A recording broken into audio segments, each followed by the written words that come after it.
ഞാൻ കഴിഞ്ഞ ദിവസം പ്രേക്ഷകരോട് ഒരു വാക്ക് പറഞ്ഞിരുന്നു. ഇനിയിപ്പോൾ കൂടുതൽ സെഗ്മെന്റുകളിലൂടെ പ്രേക്ഷകർക്ക് അറിയാനായിട്ടുള്ള ചില കാര്യങ്ങളൊക്കെ, ചില ടിപ്സ് ഒക്കെ പറഞ്ഞു തരുമെന്ന്. അപ്പോൾ നമ്മുടെ ആതിരാട്ടി അതുമായിട്ട് എത്തിയിട്ടുണ്ട്. Note the law point with ആതിരാട്ടി. നിങ്ങളുടെ ശമ്പളം വ്യക്തമായ കാരണമില്ലാതെ കമ്പനി കട്ട് ചെയ്തിട്ടുണ്ടോ? ജീവനക്കാരെ അറിയിക്കാതെ ശമ്പളം പിടിക്കുന്നത് നിയമവിരുദ്ധമല്ലേ? അങ്ങനെ കട്ട് ചെയ്താൽ എന്തു ചെയ്യും? വഴിയുണ്ട്. Note the point.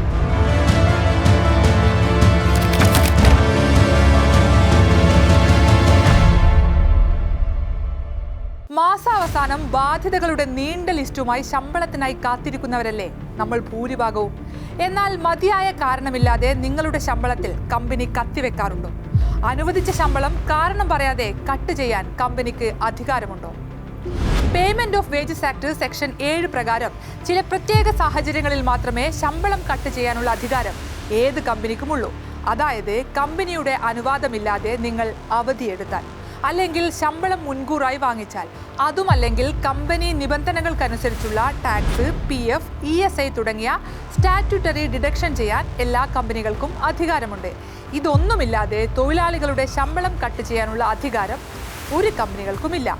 അങ്ങനെ ചെയ്താൽ ലേബർ കമ്മീഷനിലോ അഡ്മിനിസ്ട്രേറ്റീവ് ട്രൈബ്യൂണലിലോ നമുക്ക് പരാതി നൽകാം. ആർട്ടിക്കിൾ 226 പ്രകാരം ഹൈക്കോടതിയിൽ റിറ്റ് പെറ്റീഷനും ഫയൽ ചെയ്യാം. നടപടി ഉണ്ടാകും, ഉറപ്പാണ്.